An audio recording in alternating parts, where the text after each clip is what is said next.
Who has it better when it comes to student loans, doctors or lawyers?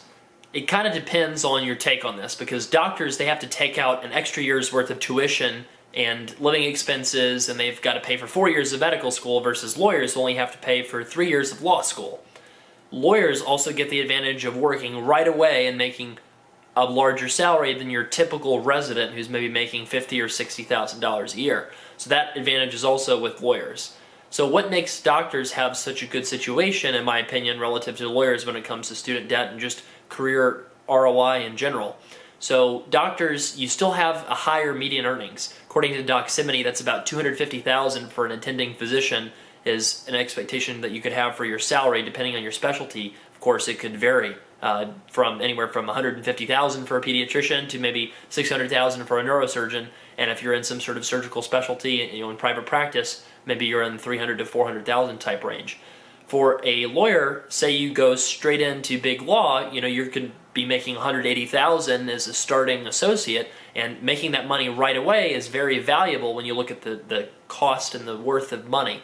And the fact that you're making that salary so quickly means that you could actually pay off your loans a lot quicker if you wanted to, if you were in that kind of an environment for work. The problem is most lawyers are not big law attorneys. Most people go and work for small firms, private sector employment, where they're maybe doing family law or drawing up wills for people who've got $500,000 estates, something like that, right? That's the typical work of a lawyer in America.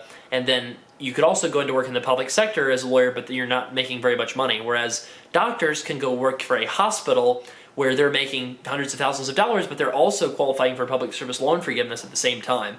And that is the real trump card that doctors have in the student loan debate as to which profession has it better off, is public service loan forgiveness. Because everybody goes through residency and fellowship as a physician, and then those 4 to 7 years or 3 to 7 years, depending on what your residency is, counts for public service loan forgiveness. And then you only have 3 to 4, 5, 6 years as an attending working at an academic hospital getting credit towards the program.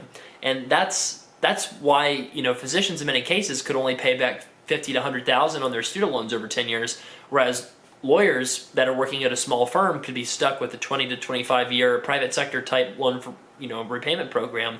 And if you're in the big law firm, doing big law work, then you've got to struggle with the big city expenses of living in the place that you're living, making this big salary, while also trying to have enough to pay this debt off quickly, just in case you burn out and want to take a different job.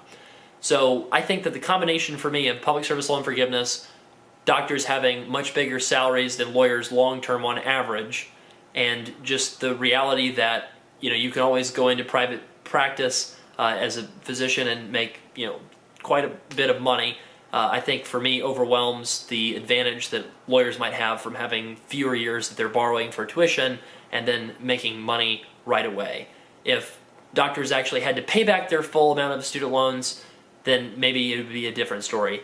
Can you find examples of people who it would have been better to be a lawyer financially versus being, a pediatrician? Yeah, of course. Can you find a lot of examples of neurosurgeons that are making so much money relative to lawyers making $60,000 or $70,000 a year doing family law at a small firm? Yes.